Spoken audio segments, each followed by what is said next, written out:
Hello survivors! Last week I got invited to try out Wild Planet, an indie survival game by the studio Monkey Factory Media. Wild Planet is a low-poly survival game, either as a single player or as a co-op multiplayer.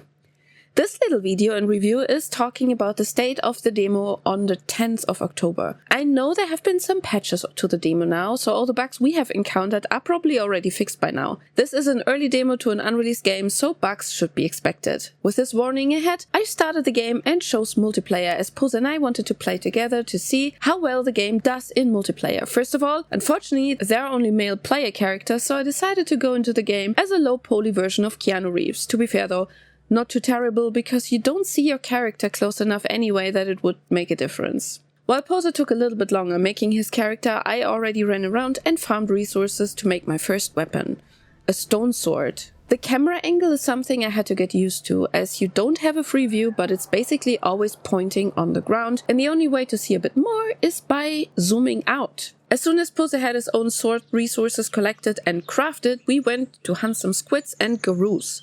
Gurus give meat and leather, while squids also give tentacle arms and eyes. As we went killing the gurus, Poser got suddenly hunted by something much bigger, a big spider thing.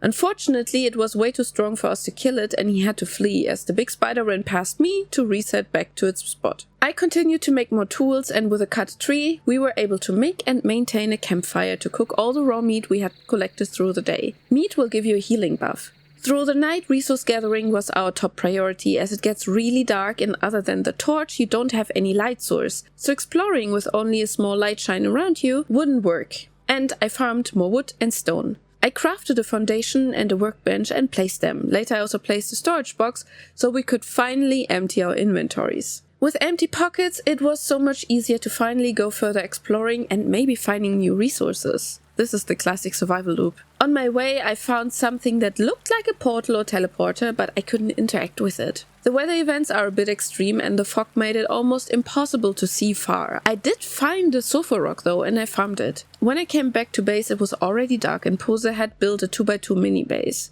And we wanted to move our stuff over, and unfortunately that was the moment when we realized we couldn't pick up things anymore. Darn it. The next morning I explored the map in the opposite direction as the day before and found a place with many iron nodes, which I started to farm. But those were actually protected by one more of those spider thingies, so I took what I could and ran back to base. When I arrived back at base, it was significantly bigger, and I delivered the ore and decided to go back and get more iron. I assume we actually may need this. And this time I even managed to sneak past the spider. On my way back to base, I passed a ruin. It had some storage containers around that contained higher tier resources. I stuffed in my bag what I found and then headed back to the base. It was raining and foggy again as I brought the loot home.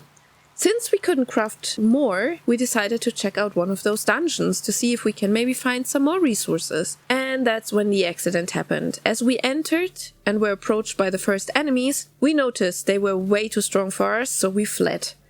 But there was one problem, because I was the host of the session and Poser being like 1,000 kilometers away from me. When I left the area, it de-rendered and Poser fell through the floor, dying and losing all of his loot. But even worse, he couldn't spawn back at our base because the place wasn't rendered either. We knew there were problems loading the dungeons in multiplayer mode, but we didn't expect this bug to happen. And that's unfortunately where it cut the 3 hours previous gameplay a little bit shorter, because we basically did everything we could and we couldn't do anything with the dungeons. Once all of the bugs we encountered are out of the game, I think the game could be really fun. It feels like a mixture of Valheim and Icarus.